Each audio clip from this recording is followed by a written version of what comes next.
അമ്പല നടയിൽ കെട്ടിയിരുന്ന ഒരു മണി അടിക്കാൻ നായന്മാർക്ക് അവകാശമില്ല. നായരും നായർക്ക് താഴെയുള്ളവരും മണിയടിക്കാൻ പാടില്ല. അന്ന് ആ സമരം നയിച്ച രണ്ട് പ്രധാനപ്പെട്ട ആളുകൾ കമ്മ്യൂണിസ്റ്റുകാരാണ്, AKGയും കൃഷ്ണപിള്ളയും. രണ്ടുപേരും ദൈവവിശ്വാസികളല്ല. അവർക്ക് അമ്പലത്തിൽ കയറാനല്ല. അമ്പലത്തിൽ കയറാൻ ആഗ്രഹമുള്ളവർ പുറത്തു നിൽക്കുന്നുണ്ടെങ്കിൽ അവരുടെ ന്യായത്തിനും നീതിക്കും അവകാശത്തിനും വേണ്ടി സമരം ചെയ്യുക എന്നതായിരുന്നു. അന്ന് ആവേശം മൂത്ത് കൃഷ്ണപിള്ള പോയിട്ട് ആ മണിയടിച്ചു.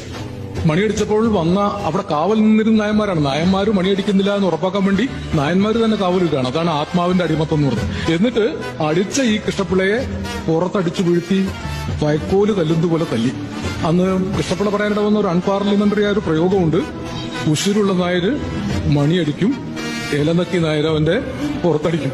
അന്നും ആ അടി കൊണ്ടത് ദൈവവിരുദ്ധ പ്രത്യയശാസ്ത്രത്തിന് വേണ്ടിയല്ല, ദൈവത്തിൽ വിശ്വസിക്കുന്നവർക്ക് നീതി നിഷേധിക്കപ്പെടരുത്. അപ്പൊ കമ്മ്യൂണിസ്റ്റുകാർ ദൈവത്തിനെതിരാണെന്ന് ചരിത്രം പരിശോധിച്ചാൽ പറയാൻ പറ്റില്ല. കമ്മ്യൂണിസ്റ്റുകാർ ഒരുപക്ഷെ ദൈവത്തിൽ വിശ്വസിക്കുന്നുണ്ടാവില്ല. പക്ഷെ ദൈവത്തിൽ വിശ്വസിക്കുന്നവരുടെ അവകാശം സംരക്ഷിക്കാൻ പോരാടിയവരുടെ മുൻനിരയിൽ കമ്മ്യൂണിസ്റ്റുകാർ